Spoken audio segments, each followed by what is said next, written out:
bw'imyororokere ni ishingiro kamere y'imibereho ya muntu. Nibwo bugena kubaho amasano, ihindagurika ry'ubuzima bwa muntu uko amasekuruza asimbura ayandi. Ubuzima bw'imyororokere kandi ni uburyo bwiza bw'imibereho y'umubiri wa muntu mu mitekerereze ndetse n'imikorere ye. Ubuzima bw'imyororokere kandi ni ibintu byose bifitanye isano n'imikorere y'umubiri wa muntu. Abahanga berekana ko uko umuntu akura ari nako umubiri we ugenda uhindagurika. Hakabaho impinduka zitandukanye bitewe n'umuntu runaka ko ari igitsina gabo cyangwa igitsina gore. Izi mpinduka kenshi zishobora gutungura umuntu zibayeho bitewe n'amakuru azifiteho. Uko umubiri w'umuntu ugenda uhindagurika ni nako kandi n'intekerezo zihinduka mu mikorere ye, imyumvire ye ndetse n'imyitwarire. Ibi byose bisobanuye ko bitewe n'imyitwarire ya muntu cyangwa ubumenyi afite ku buzima bw'imyororokere bishobora kumugiraho ingaruka nziza cyangwa imbi bitewe n'uko yabyitwayemo.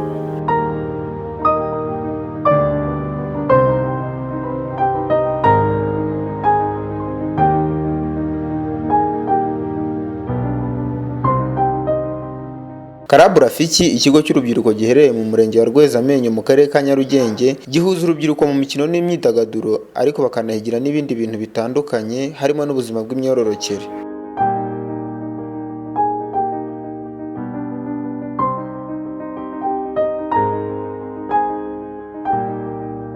Nk'uko bisanzwe nyine Club Rafiki ni ikigo cy'urubyiruko. Urebye navuga ko birababaje cyane kuba hari abana bahohoterwa bagaterwa inda. Ni nayo mpamvu rero unasanga ibigo nk'ibi biba biriho. Uretse Club Rafiki n'ibindi bigo bitandukanye biri hirya no hino, ariko noneho tugarutse kuri Club Rafiki ni nayo mpamvu y'ibi bikorwa byose mubona aha ngaha. Ni ukugira ngo abo bana tunicare mu biganiro nakubwiraga haba harimo n'ibyo byose. Umwana abashe kumenya ibijyanye n'ubuzima bw'imyororokere, ariko anamenye n'igihe n'uwahohotewe niyo yashobora gukura igisubizo cy'ikibazo afite muri ako kanya. Nk'uko mwabibonye aha ngaha dufite na serivisi rero navuga z'ubuzima, aho twigisha urubyiruko ibijyanye n'ubuzima bw'imyororokere. Urubyiruko ruraza rukisanzura rukaganira na muganga. Aho ngaho rero dusanga si imikino gusa, anaze anabashe no gutana n'indi nama yamufasha, anamenye n'uwagize n'ikibazo niyihe nzira yabicishamo kugira ngo ikibazo afite kibe cyabonerwa igisubizo. Usanga rero ariyo mpamvu usanga amaserivisi mu kigo n'iki ngiki dutanga agenda yuzuzanya kandi atanga ibisubizo ku bibazo n'ibyo ngibyo bitandukanye tugenda tubona hirya no hino aho dutuye.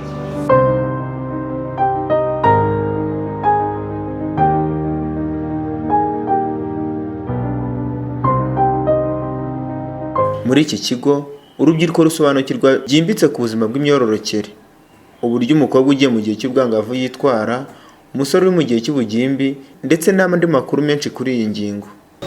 Umuntu watangiye kuzana muri Club Rafiki guhera 2015 kuzamuka. Nagiye maza n'umwana bisanzwe cyangwa se umuntu uje kwidagadura, cyane cyane muri party nisanzemo no kubyina dance model.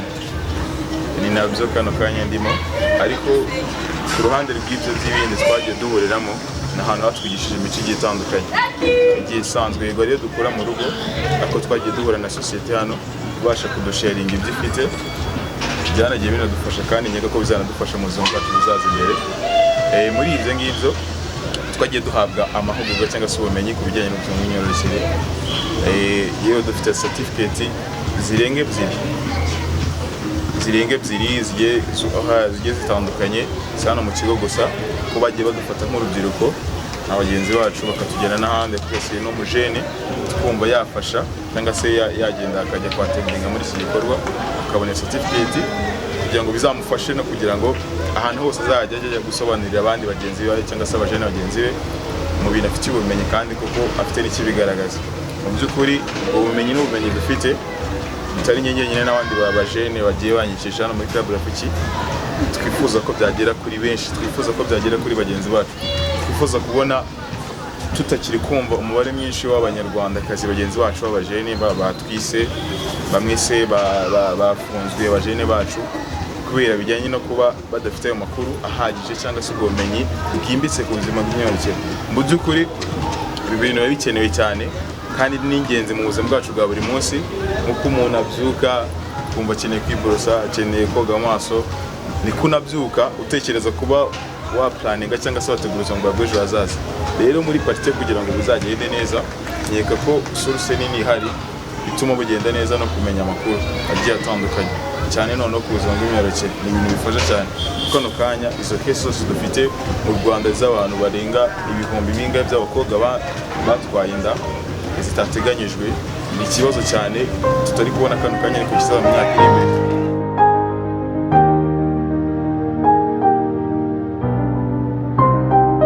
urebye irafiki yayijemo ndi umwana muto afite imyaka 13 hariho gusoma no kwandika harimo n'amashuri atari ari hano yari mu epfo mu Bigogo. Club Rafiki ikora mbona no gufasha bano bana kugira ngo nko batabimbira irabafasha kuba batajya mu muhanda mu biyobyabwenge ikabirinda n'ubwo mwanzo bw'uburari harimo no kuba batwara inda zitateganyijwe n'iyo sida.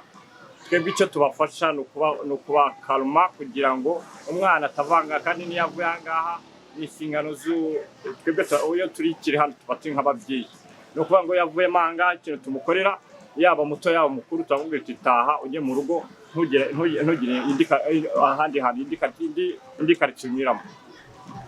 Urubyiruko rwo muri Club Rafiki rugirana inama ku buzima bw'imyororokere. Ku mukobwa dukundana turaziranye, njye nawe nukuvuga ngo turaziranye mu buzima bwa buri munsi, ubu ngo niyo tuzabasha kubana abo ntabwo ari wa wundi twaba twahuye umunsi umwe ujye kumubaza ngo ugira iminsi ingahe, ntabwo najya kumubaza wa wundi tuziranye bakundana tumaranye igihe gihagije urumva muri twe turaziranye, niho handi havamo kumbwira iminsi ye yaba atabashije kuyibara wowe nawe tugafasha kugira ngo tutazabasha kugura iki nazatera inda imburagihe aracyari n'umwana ariko ntabwo nakarera indi imburagihe.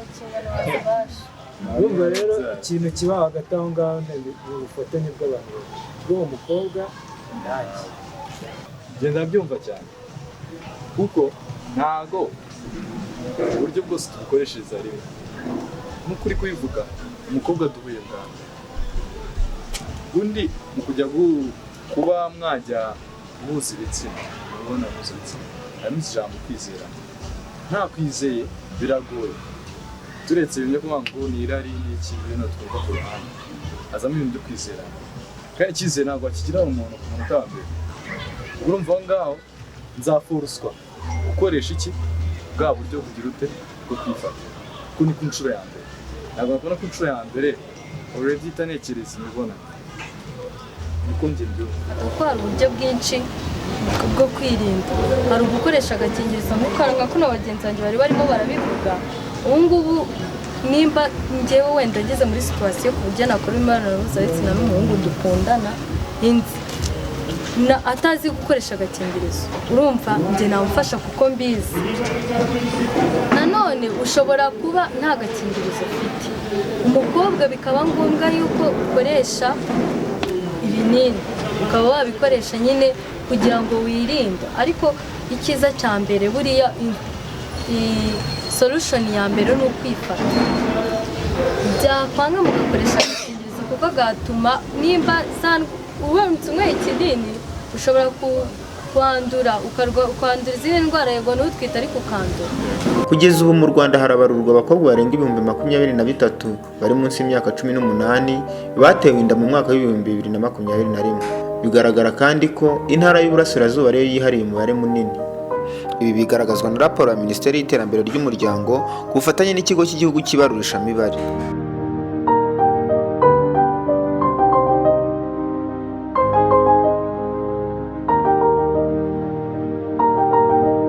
Urubyiruko kandi rutabarizwa muri Club Rafiki narwo rugira icyo ruvuga ku buzima bw'imyororokere. Ubundi twe mbere twiga hariho club antivirus nyine nibyo byose birimo, ako nyine ibyo bintu by'abantu baterwa inda bakiri bato byo biriho. Wenda ngewe mama wanjye pe ajya bimbwira na mukuru wanjye wenda bano sinzi biterwa n'ukuntu banya n'umubyeyi cyane igihe uba uhari, yego n'ibyo babonekeye. Hari ababyeyi benshi kandi nanjye kujya kwicara imbere ngo mubaze ngo mama ngo kuki bino biri kuba cyangwa kuki imeze gutya, ni ibintu biba bigoye umwana utarigeze agira n'ahahurira nabyo, n'ibinamubaho ntabwo azamenya ngo byagenze gute. Abantu benshi bahura n'ikibazo cy'ubuzima bw'imyororokere kubw'impamvu zitandukanye zirimo kutagira amakuru ahagije kuri iyi ngingo, ibishuko, ihohoterwa ndetse rimwe na rimwe zigaterwa n'uko umuntu afite irari ry'ibintu adafitiye ubushobozi. Hari n'abagerwaho n'izo ngaruka kuko gukomoka mu miryango itishoboye.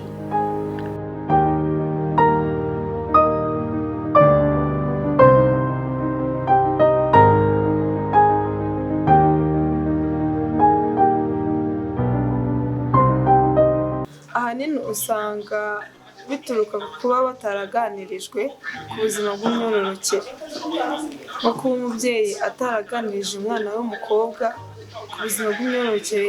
Nimba umwana afite nk'imyaka nk'icumi ataramubwiye ku myaka 12, 13, 14, 15 uko nyine umubiri uzahinduka, akaba nyine atarabimuganirije ngo umwana abashe kubisobanukirwa. N'umwana w'umuhungu ni uko nguko, ngo abashe kumusobanurira kugira ngo nawe abashe kumenya uko ubuzima bwe buzaba bumeze muri iyo myaka 11, 12 gutyo kuzamura. Ntabwo nigeze mbunganiriza kujya mu mihango ukayijyamo ukabura umuntu waza ngo ibi ni ibiki se bigira ihe ngaruka. Naje kubimenya nyuma yarangije kwiga primaire yonyine. Hari n'igihe usanga nk'umubyeyi aba atabasha kuganiriza umwana akajya kubibaza n'indi utabifiteho ubushobozi cyangwa ubumenyi, ugasanga aramubwira ibitari byo cyangwa ugasanga aramusobanura n'ibitari byo. Ariko ikintu nabwira urubyiruko ni ugutinyuka bakajya ku bigo by'urubyiruko. Hari benshi baba bariyo bakabaganiriza, bakagana ikigo cy'urubyiruko cyane cyane kuko haba hariyo inama nyinshi cyane basangayo.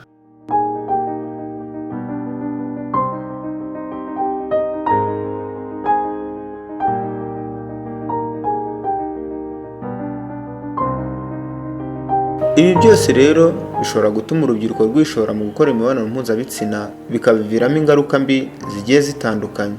Urugero twavuga nko guterwa inda imburagihe, gucikiriza amashuri, kwangwa n'imiryango, kwandura indwara zandurira mu mibonano mpuzabitsina, ubugumba, rimwe na rimwe bikabaviramo n'urupfu.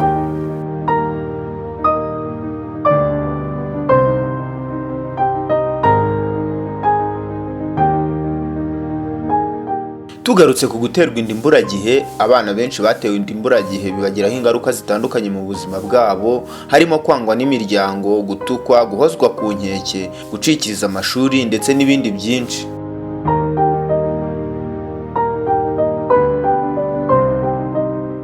Ibibazo bikunda kugaragara kuri abo bana ntabwo baba bafashwe neza. Ahanini usanga bababwira ngo wowe gutya na gutya uri icyo ntazi, nta bwenge ufite, ntaki, uri aho ngaho nyine urasamye, ibintu byose nyine bakubwiye uremera, ugira gutya na gutya na gutya. Ugasanga nyine muri sosiyete ntabwo bakirwa neza cyangwa bahabwa agaciro nk'abandi bana, nyine nk'umukobwa utaratwita cyangwa umukobwa ubura aho ngaho nta kibazo aragira. Ugasanga umwana w'umukobwa nimba atwaye iyo nda iwabo ntibamufashe neza, nyine bamwise nk'icyomanzi, nta bwenge ufite, ntiwihesha agaciro. Ugasanga nyine ubuzima abayemo butandukanye n'ubwo yari abaye.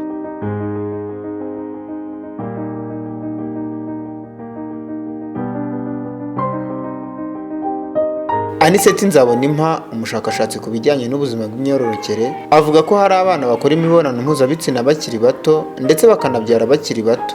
Iyo turebye ubushakashatsi bwagiye bukorwa hirya no hino ku isi ndetse no mu Rwanda by'umwihariko, tubona ko mu mwaka wa 2020 ikigo cy'igihugu cy'abarurishamibare kitwereka ko abakobwa bari hagati y'imyaka 15 na 19 bari baratwaye inda cyangwa barabyaye ku kigereranyo cya 5.2%. Byumvikane rero ko bigaragara koko ko abana batangiye gukora imibonano mpuzabitsina bakiri bato kandi ko banabyara bakiri bato. Aha ngaha ndagaruka ku majwi y'ababyeyi bamwe na bamwe nabo basigaye bidoga bavuga bati turagenda mu miryango yacu umugore n'umugabo tukaboneza urubyaro ntitubyare, ariko abana bacu bakaboneza bakabyara, umuryango wacu abana bakomeza bakavuka. Nibyo koko niyo turebye hirya no hino ku midugudu itandukanye aho abantu batuye, kuko hari abana bahetse abandi, hari abana batwaye inda, hari abana babyaye, ku buryo bigaragara umuntu wese ko bitari ibintu byo kuvuga ngo ni bake cyangwa ni ibyo guhisha kuko birigaragaza. Ikindi nacyo kandi iyo uvuganye n'abana kuri iki gihe bakubwira ko bakora imibonano mpuzabitsina bakiri bato kandi n'ubushakashatsi burabigaragaza. Bamwe mu rubyiruko bagira inama bagenzi babo z'uburyo bakagombye kwitwara mu buzima kugira ngo badahura n'ibibazo bitandukanye biterwa no kutamenya amakuru ku buzima bw'imyororokere. Babagira inama bakabaha n'uburyo bakoresha kugira ngo birinde inda zitateguwe, kwandura indwara zandurira mu mibonano mpuzabitsina ndetse n'izindi ngaruka zitandukanye kuri iyi ngingo. Numva abantu bakwiye gukora iyo mibonano mpuzabitsina ari abantu bashakanye bagiye mu mategeko bakabisinyira. Kwifata byanze, ikintu bakoresha ni agakingirizo bakirinda kuba Erika yantera iyo nda itateganyijwe no kuba yanyanduza izo ndwara harimo sida n'imitezi. Icya mbere burya ni ubwumvikane. Erika yanyemereye ko nyine twumvikana hagati yacu, amubwira ati ntabwo byashoboka ko nta gakingirizo dufite, nimba bishoboka wasimbukira kuri botike ukakagura ukaza nyine tugakora ibyo dukora. Kuba hariho ibinini bifasha umuntu kuba atatwara inda mu gihe cy'amasaha 24, icyo kinini ukaba wakinywa nyuma yo gukora iyo mibonano mpuzabitsina, hanyuma umuntu akagura icyo kinini akakinywa. Mu rwego rwo kwirinda kubyara navuga umuntu atabiteganyije no kwirinda gutwara inda umuntu atateganyije cyangwa gutera inda umuntu atateganyije, ahangaha niho abahanga bemeza ko n'abana bagomba gutangira kubiganirizwa bakiri bato, kuko mu Kinyarwanda tuvuga ko igiti kigororwa kikiri gito. Ikindi ni uko iyo tugendeye ku mabwiriza y'ishami ry'umuryango w'abibumbye ryita ku buzima, atwereka ko ibijyanye n'ikoreshwa ry'imiti yirinda gusama bishobora gukoreshwa ku bantu babana nk'umugabo n'umugore cyangwa babana ku buryo bwemewe n'amategeko cyangwa bwemewe n'imiryango bakomokamo nk'umugore n'umugabo, ariko ko n'urubyiruko n'abatarashaka nabo batangiye gukora imibonano mpuzabitsina hari imiti bashobora gukoresha bakaba nabo bakwirinda ziriya nda zitifujwe.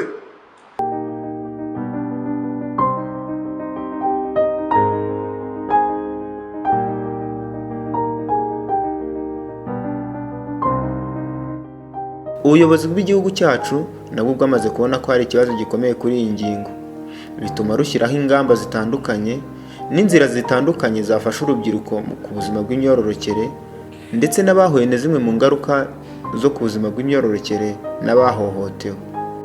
Aha hashyizweho gahunda zitandukanye zifasha urubyiruko, hashyirwaho ibigo by'urubyiruko aho urubyiruko rushobora kugenda rukabona serivisi ku buzima bw'imyororokere ndetse n'ubufasha ku buzima bw'imyororokere. Hashyizweho kandi ibigo bitandukanye harimo One Stop Center, ikigo gifasha abahohotewe ndetse kikabagira inama, kikabafasha no gukurikirana ababahohoteye. Hariho kandi n'izindi gahunda zitandukanye zinyura mu bitangazamakuru bitandukanye zigisha urubyiruko ku buzima bw'imyororokere, uburyo babona serivisi, uburyo bakwitwara kugira ngo bakomeze guhangana n'ingaruka zishobora guterwa no kutagira amakuru ku buzima bw'imyororokere. Twibanda ku kwigisha ubuzima bw'imyororokere, tukigisha ibijyanye no gukumira ibiyobyabwenge, tukanapima virusi itera sida, dukora pregnancy test ku bakobwa bakeka ko bashobora kuba barasamye, tugakora ubuzima bw'imyororokere ni bugari biterwa na gute twafashe. Dushobora gufata abakobwa, dushobora gufata abahungu, dushobora gufata abavanze, duhera nyine ubwo ni ubuzima bw'imyororokere byose muri rusange, byose dukora kuko amakesi dushobora guhura nayo ameze nka gutyo. Niba ugiye kumukora icyo kizamini uraza ukamuganiriza kandi na nyuma yaho nabwo ukamuganiriza, iyo dusanze harimo iyo kese dushyikiriza ubuyobozi bwa polisi.